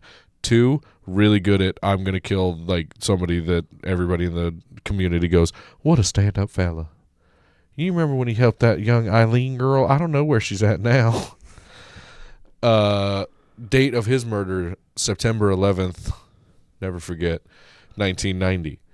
On September 12th, 1990, his body, see, now you're getting real messy. When you kill somebody on the 11th and they find him on the 12th. You didn't do a good job of hiding the body. Yeah, his body was found in Marion County, and he was fully clothed and had been shot 7 times in the head and torso. It might be a little overkill. Yeah. His car was found in Suwannee County. Walter Gino Antonio, a 61-year-old trucker, security guard, and reserve police officer. Pick a job, Jesus. On November 19th of 1990, Antonio's nearly naked body was found near a remote logging road in Dixie County. He was allowed to keep some of his dignity. He had been shot 4 times. 5 days later, his car was found in Brevard County. Huh. Yeah. My thing is, like, nearly naked body. I feel like if the bottom's exposed, you're naked. Just call it naked. There's really nothing else to see on a guy, if he was especially a 61-year-old trucker. If he was wearing flip-flops and swim trunks, he was nearly naked. I hope he had on flip-flops. Well, isn't that like the state shoe in Florida? Everybody has to. I don't think it's any shoes. I feel like it's Crocs now. Fuck Crocs. I almost bought a pair of Crocs just for the I would mock you. No, I do think I'm going to get some slippers, though. For, like, smoking in the wintertime. Oh, okay. You do like the outdoor kind that have actual soles. So, I can look the part for our community when I run to the store. I haven't had a sole in years. Boo. The a lot line was better than that. That's a lot. That's the quote, or that's the clip of this episode. July 4th, 1990. I got a picture of the bar that she was arrested at. Doesn't that make sense? That does not look like a fine establishment. No, it does not. I don't think I would be attending that bar. It looks like a kind of place that has no draft tower. They just have ice wells full of bottles and cans. They don't even have bottles. It's just cans. Yeah, they're like, well, it's going to take you longer to try to stab somebody with a can. July 4th, 1990, Wuornos and Tyria Moore abandoned victim Peter Seams' car after they were involved in an accident. Rhonda Bailey, who witnessed the accident, I believe it may have happened in her front yard, provided police with a description of two women, which later led to a media campaign to locate them. Police also found some of the victims' belongings in pawn shops, and Wuornos' fingerprint that was found on a receipt at one of the pawn shops matched the print that was left on Seams' car. Really messy. I'm going to say that... not a criminal mastermind. Yeah, I'm going to say that I do believe that fingerprint technology had been around for almost 80 fucking years before all this happened. And it sounds like she was just walking around. She was like, I'm going to commit a crime. You got to touch everything. Yeah, you got to make sure, You got to get your hands. She's a real physical learner. Yes. She's got to get her hands on everything to make sure everything goes right. Well, it's a good time. Yeah. She had a criminal record in Florida, as we know. Obviously. And samples of her prints were already in a database. Shocker. I didn't even put that one together. You'd think with how many times she's been in trouble, she would have been a little more careful. You would think, but she's not the sharpest tool in the shed. Clearly. She's not even in the shed. Definitely the ugliest. She's not a tool, nor is she in the shed. She's like a fucking broken air mattress pump in the backyard because it broke, and you went, God damn it. We've all done it. Yeah, I think that's a fair that's a lot comparison. That's the last resort bar in Volusia County where she was arrested. Named. Yeah, it literally looks it's a corner store. I mean, it's a corner store that somebody slapped a fucking bar in. That is the last resort of people before they eat a 22. That's the last resort of anywhere I'm using the bathroom. You don't. They probably don't even have a. I bet you they have the outside bathroom like a gas station where they give you a hubcap with a key attached to it, and they're like, "Don't do heroin." If you're not back in 3 minutes, we're knocking hard as fuck. Don't use too much toilet paper. 2 squares, bitch. Single ply. If your finger breaks through, just use your finger to wipe, and then take the toilet paper and go. January 9th of 91, Wuornos was arrested at the Last Resort Biker Bar at that, in Volusia County on the pretext of an outstanding warrant in the name of Lori Grody. Much more fitting name. That last name is very She should have just fitting. rolled with that one. If she would have gone by that name, they would have been like, I know that bitch. Wuornos, no, Grody. That warn us about how grody you are. Boom, fucking nailed it. Police located Moore the next day in Pittston, Pennsylvania. She agreed to elicit a confession from Wuornos in exchange for immunity from prosecution. Snitch. Get stitches. And wind up in ditches. Punk, prissy-ass bitches. Apparently it wasn't love.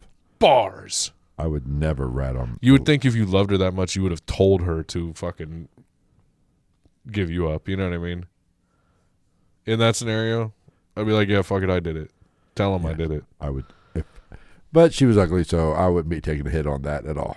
She's like, they're looking at each other through the fucking 2-inch thick glass at jail. Is this love that I'm feeling? While they put their hands up against the glass like it's fucking Ghost or some shit. They're like making out through the glass. They're like, oh, this is so magical. Like, mine tastes like piss. It makes me think of you, diarrhea. Where the fuck was I? Moore returned with the police to Florida, where she was put in a motel.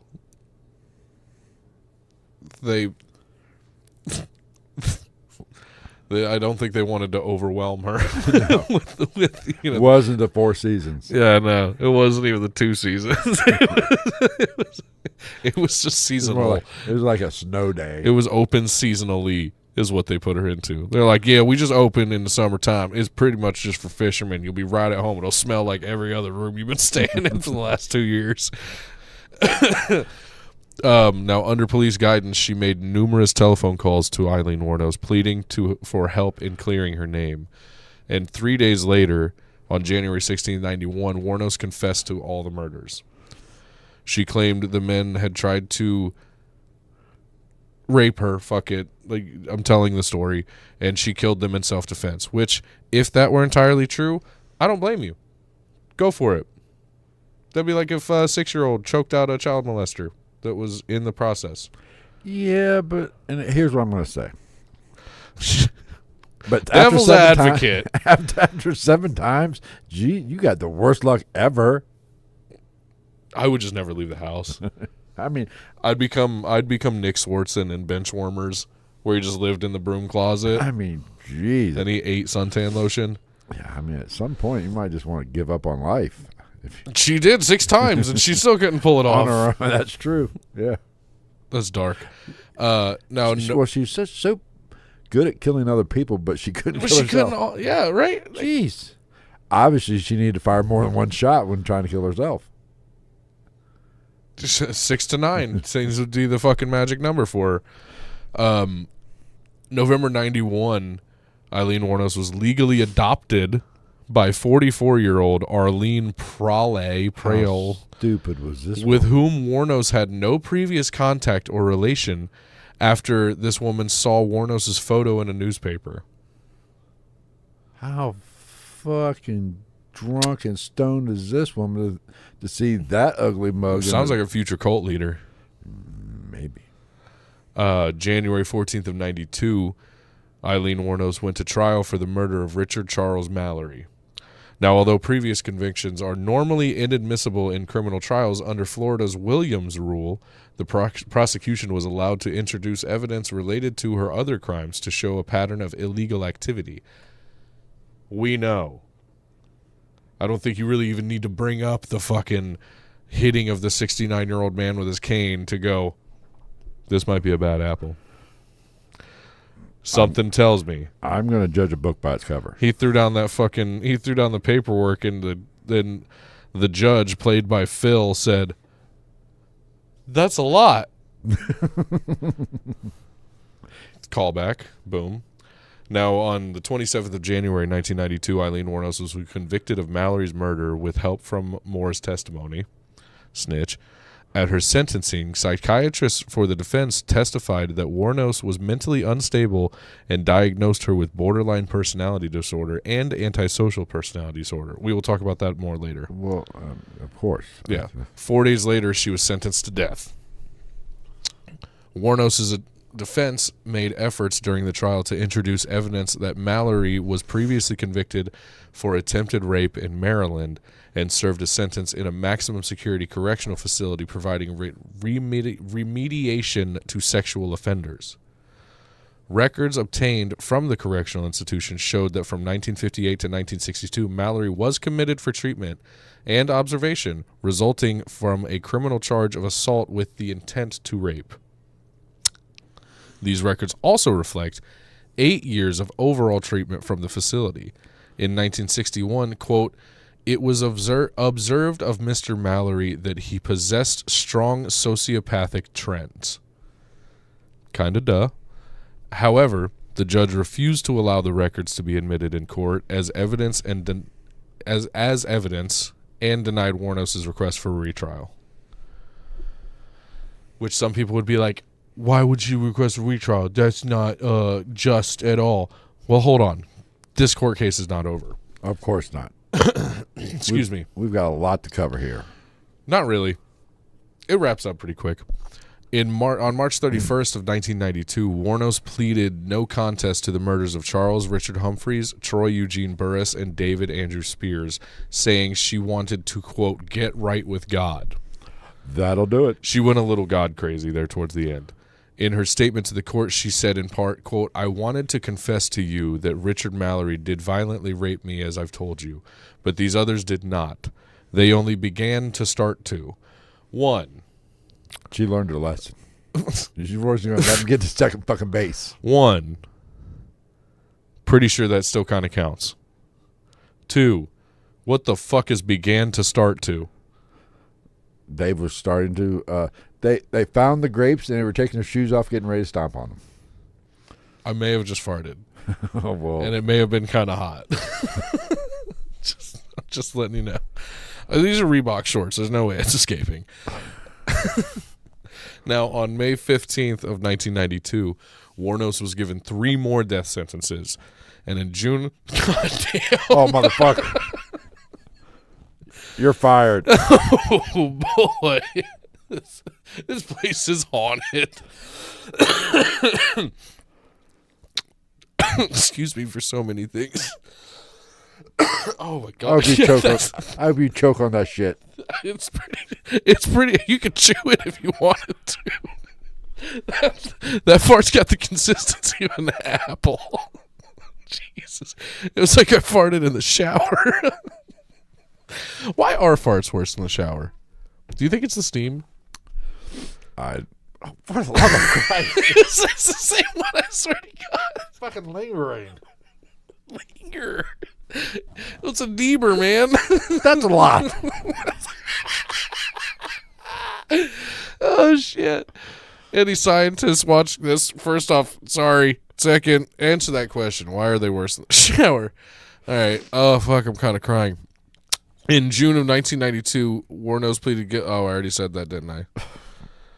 Oh, no. She pled guilty to the murder of Charles Edmund Carskadden. And in November 1992, she received her 5th death sentence. And then in February of 1993, Wuornos pleaded guilty to the murder of Walter Gino Antonio and was sentenced to death again. So 6 death sentences. No charges were brought against her for the murder of Peter Abraham Seams, as his body was never found. In all, she received 6 death sentences. How does the Seams family feel about that? They're like, no, death on all of them, but fuck that guy. We don't even know where he is. He can't even say anything. We haven't found him. I mean, at some point, okay. What's another? You're beating a dead dog. Yeah. Yeah, I do agree. She told several inconsistent stories about the killings, claiming initially that all 7 men had either raped or attempted to rape her while she was working as a prostitute, but later recanted that claim of self-defense, citing robbery and desire to leave no witnesses as the reason for murder. Valid reasons. And where is the truth? Because I wouldn't be surprised if that's the fucking truth. Which, if that's the truth, okay, just fucking own it.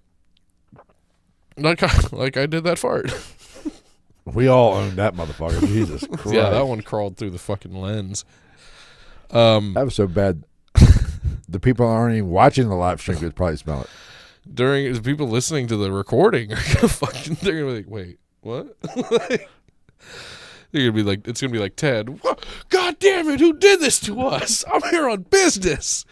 During an interview with documentarian Nick Broomfield, when Wuornos thought the cameras were off, she told him that it was in fact self-defense, but she could not stand being on death row, where she had been for 10 years at that point and just wanted to die. Understandable. From what I've seen a couple documentaries about death row. It seems like they got it made. I don't know that. I watched a documentary about death row in like Indiana. Motherfucker had an Xbox. Well, Damien didn't have a good time in Arkansas? Well, that's because he was a devil worshiper. What? Oh, it's a train. I was like, what the hell? Do you think my asshole is going off again? I'm a little fucking gun shy right now. Jesus I bet Christ. you are. That was rough. I mean, I don't have to trim my nose hairs. I think they're fucking gone. I mean, I did just start going. Yesterday was my first like actual time going, like really going to the gym. with like the protein shakes again and everything. If I want to off myself, I just need to light a match right now. We're all going up like a fucking ball of fire. I feel better. That's all that matters. I'm a little nauseous, but that's okay. She was incarcerated at the Florida Department of Corrections Broward Correctional Institution, or BCI, death row for women, then transferred to the Florida State Prison for execution. Her appeal to the U.S. Supreme Court was denied in 1996, and in 2001, a petition to the Florida Supreme Court, she stated her intention to dismiss her legal counsel and terminate all pending appeals. She said, I quote, "I killed those men, robbed them as cold as ice, and I'd do it again, too. There's no chance in keeping me alive or anything, because I'd kill again. I have hate crawling through my system. I am so sick of hearing this she's crazy stuff. I've been evaluated so many times. I'm competent, sane, and I'm trying to tell the truth. I'm one who seriously hates human life and would kill again." I believe that she hates human life. I don't believe that she is fully mentally stable whatsoever. Again, I'll touch on that later. No pun intended for this story. Now, in 2002, Wuornos began accusing prison matrons of tainting her food with dirt, saliva, and urine. Excuse me. She said she had overheard conversations among prison personnel, quote, trying to get me so pushed over the brink by them, I'd wind up committing suicide before the execution, end quote, wishing to rape me before execution. Nobody, I've seen pictures of her in jail. Nobody was wishing to rape her. Her teeth looked like a half played game of that carnival game where you knock the clown's teeth out with the handballs. I mean, neither of us have great teeth, but I'm just saying. I'm not on national television regularly. Richard Ramirez got his fixed. True. She also complained of strip searches, tight handcuffing, door kicking, frequent window checks, lower water pressure, mildew on her mattress, and, quote, catcalling in distaste and a pure hatred towards me. It's called fucking prison. Suck it up, bitch. And also, like, who gets catcalled out of hatred? Who's like, you fucking bitch? I don't feel like that's a normal thing. No. Like, I hate your guts, but goddamn that ass. Like, what the? Actually, that probably is a thing. Probably, yeah, you're right. You're right. Wuornos threatened to boycott showers, and food. She looked like she did anyway, and food trays when certain officers were on duty. That aspect kind of makes me kind of possibly believe some of this. Like, it was only when certain people were working. Which I wouldn't be surprised. There probably were people that, like, yeah, she did terrible things, but to an extent, there's a professionalism and a law in place that you can't do certain shit. I almost would guarantee, she was being mistreated. Yeah, somebody fucked with her for sure. Now, whether or not the conversation can be had, whether or not she deserved it or not, I mean, just from a legal standpoint, as an employee of the state, never. You know what I'm saying? Just from that standpoint. But I kind of get it. Because that's cruel and unusual punishment. That's illegal on a federal level. So. But I get somebody in a power position being a douchebag. Well, it's just like the fucking somebody that had done what she had done. That's just like the dickhead from Cleveland that had those girls hostage for like a decade. Oh yeah, the guards killed that motherfucker. He didn't kill himself. Yeah, 100%. I have no doubt in my mind that the guards took care of him, and I don't blame them. Anyway, she said, quote, "In the meantime, my stomach's growling away, and I'm taking showers through the sink of my cell. I feel like that's not that abnormal for you. I'm just saying. Okay, honey, okay." Her attorney stated that, quote, Miss Wuornos, sorry, that's a big fuck up, really just wants to have proper treatment, humane treatment until the day she's executed. And he also added, quote, she believes that she's written. What she's written, I'm sorry. I'm coffee.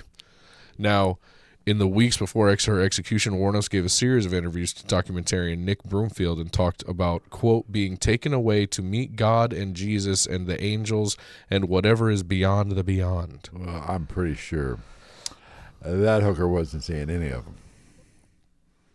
You would think. I don't think she would have made it to the first steps of the pearly gates. Right. Now, in her final interview, she once again charged that her mind was, quote, tortured at BCI and her head crushed by, quote, sonic pressure. She said that, the speaker system, they would play this high-frequency sound, and, like, the more she would talk or the more she would have to say against her charges or the prison, they would increase it to build pressure in her brain to try to crush her head. That was just Yoko Ono. That wasn't. Yeah. Where do we go from here? Food poisonings and other abuses worsened, she said, each time she complained to make her appear insane or to drive her insane. Fuck. I got the vid. She also turned on her interviewer and said, quote, "You sabotaged my ass. Society and the cops and the system. A raped woman got executed and was used for books and movies and shit." Her final on-camera words were, quote, "Thanks a lot, society, for railroading my ass." Society wasn't the only one that did that. Nope. Dawn Botkins, a childhood friend of Wuornos, later told Broomfield that her verbal abuse was directed at society and the media in general, not at him specifically. Like it fucking matters. I'm sure he was losing sleep over it. I don't think anybody cares. Her execution by lethal injection took place on October 9th of 2002. She declined her last meal, which, listen to this fucked up shit, could have been anything under $20 and opted for a cup of coffee instead. $20? Bitch, if it's my last meal, you better not give me a $20 limit. I can eat that much Taco Bell in one sitting. No shit. Motherfucker, I want like surf and turf and shit. Under $20. Fuck. That's what I'm saying. I could spend more than that just on myself at a fast food restaurant right now. What was, I think, 2002? Jeb was in charge of fucking Florida. Oh. Tight ass. He was using fucking Little Tyke's money. He didn't understand. Her last words were, quote, "Yes, I would just like to say I'm sailing with The Rock." Dwayne Johnson. She's Moana. "And I'll be back, like Independence Day, with Jesus. June 6th, like the movie. Big mothership and all. I'll be back. I'll be back." Well, what the fuck does Independence Day with Will Smith got to do with Jesus? Probably just the most relevant movie at the time. It was probably the last movie they showed her in her cell.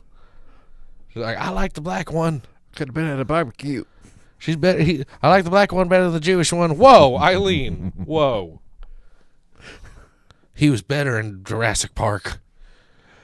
She died at 9:47 a.m. Eastern Time, and she was the second woman in Florida and the 10th in the United States to be executed since 1976.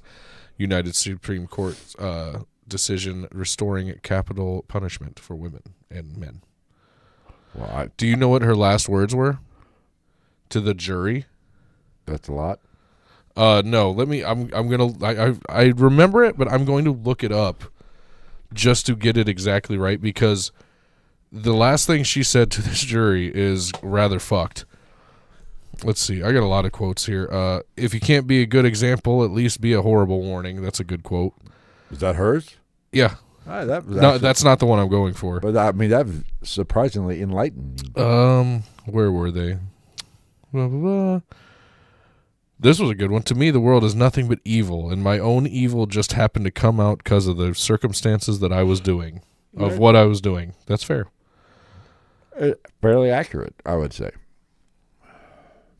This is a quote from her too that I found good. "People always look down their noses at hookers." How do you mean? "Never give you a chance because they think you took the easy way out, when no one would imagine the willpower it took to do what we do, walking the streets night after night, taking the hits, and still getting back up." Fair. Very inspirational. Well, she's like the Lou Holtz of prostitution. Sometimes it's kind of hard not to look down at a hooker. Yep. That's true. I mean, that's generally, where she is. This one. This was the... Or him, whatever. This is what she said to the jurors who convicted her in court. "May your wife and children get raped right in the ass." That's not helping your case. That's not a good look if you're trying to get an innocent or get conviction. Well, I guess that wouldn't be a conviction, but a favorable sentence. Right. Like, well, it was after they convicted her. Well, so I mean, I guess you're already fucked, but like, why the wives and children? Jesus. I mean, leave the children out of it. Just the jurors. Just say it to the people that did it, not the wives and children, you fucking psycho. Or at least leave the children out of it. Don't judge her. Like, let be thee not to cast the first stone. Let Will Smith do it when you come back with Jesus on June 6th. I found this interesting. After her death, Wuornos' body was cremated, and Wuornos' ashes were scattered beneath a tree in her native Michigan by Wuornos' childhood friend Don Botkins. At Wuornos' request, Natalie Merchant's song Carnival from her album Tiger Lily was played at her funeral. She had spent many hours listening to this album on death row. And when Merchant found out about this, she gave permission to use the song in the closing credits of Nick Broomfield's documentary Aileen, Life and Death of a Serial Killer. Anything for some fucking publicity there, Natalie. Because I don't even know that song or who the fuck Natalie Merchant is. I cannot name you a Natalie Merchant song. Now, this is what I was hinting at earlier. Her psychopathology model. Excuse me. According to some specialists, Wuornos' crimes have been related to her psychopathic personality and her psychotraumatic past. Assessed using the psychopathy checklist, Wuornos scored 32 out of 40 with the cutoff score of 30 for determining psychopathy, whatever. She was also known to meet the relevant criteria for determining borderline personality disorder and antisocial personality disorder. Well, hey, if you're killing people, I'm going to go out on that big old limb and say you're antisocial. I think we can all agree that she definitely was not, for lack of a better term, in her right mind. She fucked up. Yeah. And you can't blame her. She went through a lot of shit, but like that doesn't necessarily make it okay to fucking murder people. It doesn't justify murder. That is the story of the day. That is the lesson. If it's all in self-defense, cool. I can get behind that. If you just have, I don't want to say bad enough luck, but like if you just happen to find yourself in that many situations where you feel the need to defend your life to the point that you take another, and that's legitimate, cool. But I find it hard to believe. And it's not because she's a woman. It would be anybody. If a guy had this story, I'd be like, every time you had to fucking kill him, you had to shoot him 6 times, you couldn't just shoot him once? Well, like I said, if I was getting graped 7 times, if I got graped twice, I think I'd make some life changes. Maybe, stop hanging around the people I'm hanging around with. Yeah, check yourself into a fucking treatment center of some sort. Maybe not. A women's home, maybe something. Not leave the house. Or, you could also make the argument of like lack of mental health care. Maybe she easily arguable that had something to do with it. Yeah, clearly. Which, yeah, you can make that argument. Yeah, that's probably true. Mental health care was not really where it is today. Somebody very well may have identified some of these warning signs and been able to skew her path in life a little bit, but that didn't happen. We need precogs. A little minority report. Yeah. I need Tom Cruise, telling me if I'm going to kill somebody. We need, what is it, the eternal whatever of a sunset mind, whatever the fuck that Jim Carrey movie is. I just saw it. I didn't watch it, but I just saw it. I gotta fart again. No, you do it. I swear I'm to holding God, it. I'm holding it. I will Aileen Wuornos your ass. I'm holding it. Ugh. All right, we're going to end this podcast right fucking now. I mean, that's where we're at.